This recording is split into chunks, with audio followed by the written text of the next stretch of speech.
place. With all these tournaments I'm winning, man, I'm right on pace. I got another first place wrapped up in my case. You're face to face with operator, no chance to be like me. I'm all in control, I'm being so ahead of my 10 steps forward. You best get 10 steps back. In fact, you ain't that bad. You ain't no grunt, you want a test to see you on that mat. Click, clack, I'm winning. I coach youth wrestling. Every year I give a speech to a group of kids. And the first question I ask is, who gets nervous? A lot of hands go up. And I say everyone's hand should go up. It's nothing to be ashamed of. It's completely natural to get nervous to what we perceive as a stressful situation. It's fight or flight. It's hardwired into our system. I tell them nerves are normal, but you can, you will, and you must learn to control your nerves. There are techniques out there that can help you. Now, there are bad nerves. Those are the kind of nerves you don't want. Those are the butterflies in the stomach that make you want to curl up in a ball, that give you self-doubt.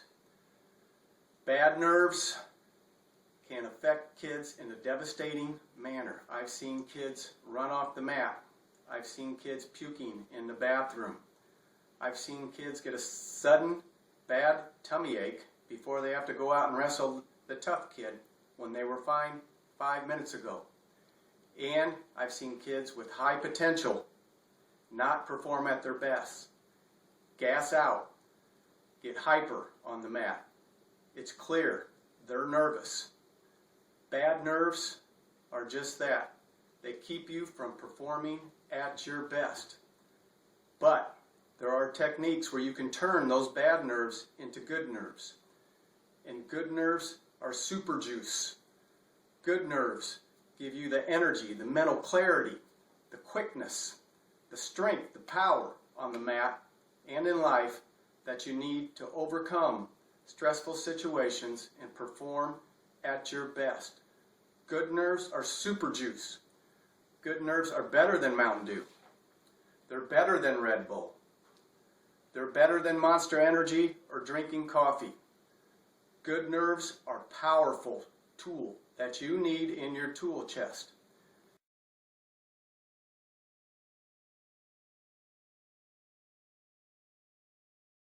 A lot of kids work out to get physically tough. They do sit-ups, they do pull-ups. Hopefully they're at home working out with weights. But there's another side of toughness. And if you don't have this, you won't be able to perform at your best. In a wrestling match, you'll gas out. You won't be able to execute your technique. It can prohibit you from being your best. You must get mentally tough. What is mentally tough? It's the ability to perform at your best no matter what. It doesn't matter if you're tired. It doesn't matter if you're feeling sick. It doesn't matter if you're nervous. Mentally tough gives you the edge.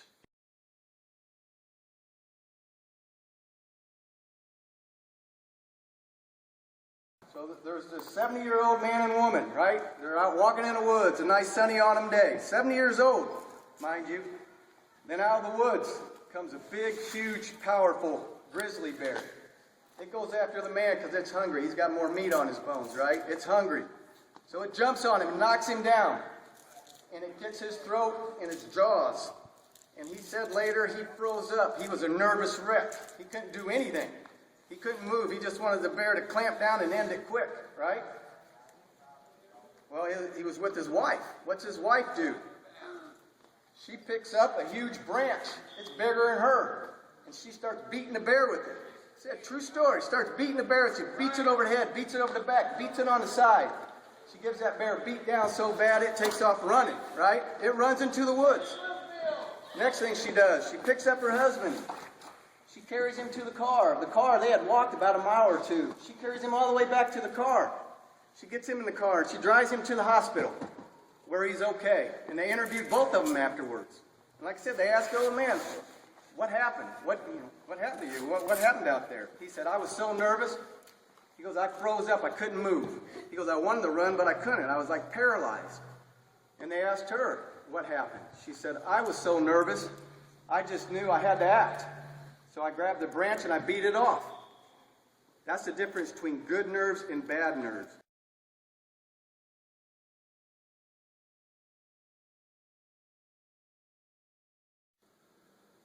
There are simple techniques that will help you control your nerves.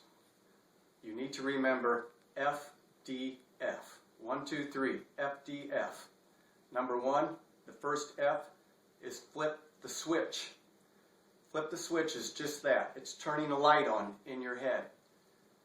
It's no matter what you're doing, and I'll use wrestling as an example. When they hear their age called, when they hear their bracket called, their name called, and it's time to wrestle, no matter what they're doing, they flip the switch and they change their attitude. They go from playtime to it's go time, it's game on time. They become assertive, aggressive, they become focused. You need to flip the switch and have a complete attitude change. If they're playing their iPhone, if they're playing their smartphone, they need to put it down and they need to flip the switch.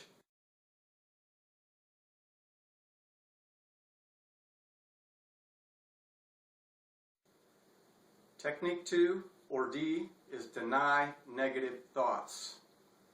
We all get them. You can't stop them from coming in your head. They're self-doubts. They are our enemy. They're our enemy for maximum performance. But you can control them. You can control what you think. I tell some of the kids, when you get those thoughts, smack your head. You need to deny them and replace them with positive thoughts. Instead of thinking, I'm scared, or this kid pinned me last time, or my leg hurts, or, oh gosh, I'm nervous, you think about successes that you've had. You think about when you got your hand raised after a match. You think about when you pinned a kid. You think about in baseball when you got the big hit. You think positive thoughts and you replace those negative thoughts. And a key technique that can help you do this is to encourage yourself and others. By encourage yourself, talk to yourself, talk out loud, tell yourself, I can do this, I'm ready, let's go. Tell everyone, never tell someone that you're nervous, you're scared, that something hurts. You want to tell everyone, your parents, your coach, that you're ready, you can do this, you're going to win. You want to spread the positive vibes.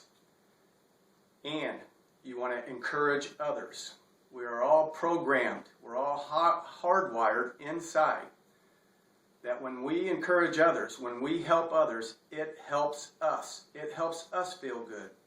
And it helps them feel good. It helps them feel good that someone believes in them, that someone wants them to do good. So you must build the positive vibe and get it spreading. Spread it to your teammates. Spread it to everyone around that you can do it. We're going to do good. We all feel good. Let's go. It's building momentum. We've all seen it in football games and other sports. When someone makes a big play, the whole team, the whole focus of the team, the energy level increases. Everybody gets on board. The positive vibrations, the positive momentum builds. And everyone performs better. Encourage yourself and encourage others.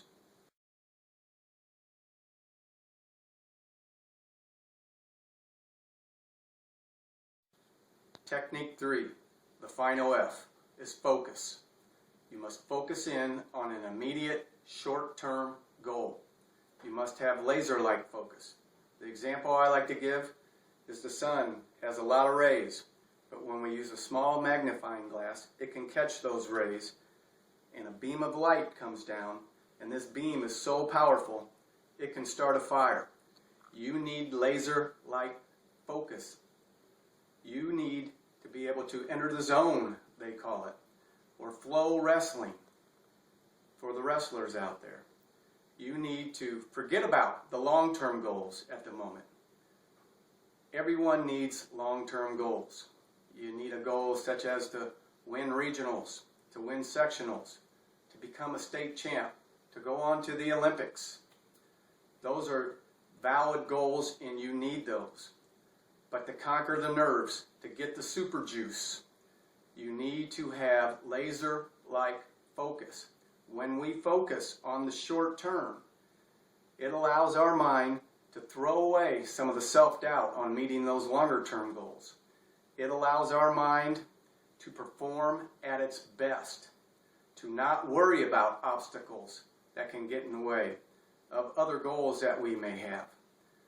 For example, in wrestling, I tell the kids, focus on your first move after the whistle blows. Focus on getting that first takedown. Then after you get the first takedown, adjust your focus. Focus on turning the kid or pinning him. And then you're on to the second period. In the second period, if you take down, or if you end up being down, you want to focus on escaping or a reversal.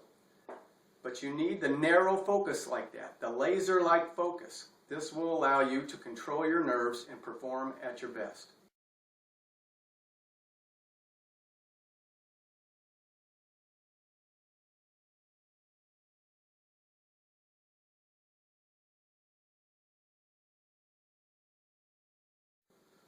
Remember, just like we exercise, just like we work out to build up our physical toughness, we must work on building our mental toughness. We must practice.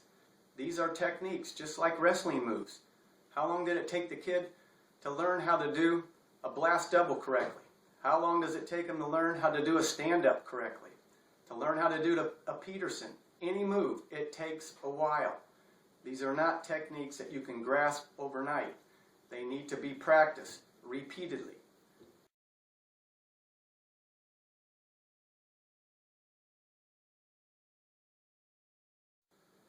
So, before you have any stressful task, or what you deem as stressful, in front of you, use these techniques to overcome your fear, to overcome your nerves, to do your best. FDF, flip the switch, throw the light on, become determined, assertive, aggressive. 2, deny negative thoughts, replace them with positive thoughts, replace them with past successes. Visualize these past successes. Visualize yourself succeeding in the task before you. And you must encourage yourself. Very important. And you must encourage others. Encourage your teammates. Number 3, focus. Focus in on a short-term goal, on the immediate task in front of you.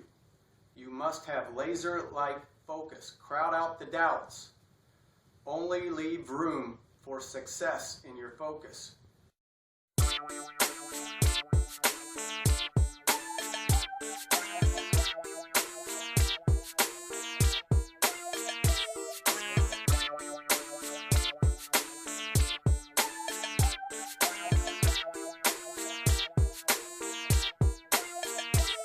Now let me take you on a journey where the baddest perform into the oldest sport known since history was born. From the leaf to the togas of the modern uniform, the survival of the fittest and it's in its purest form. This is real athletics in the way that they should be, with no timeouts, no subs, no teams, no points from judge discrepancies, no fouls, no pass, just you and me.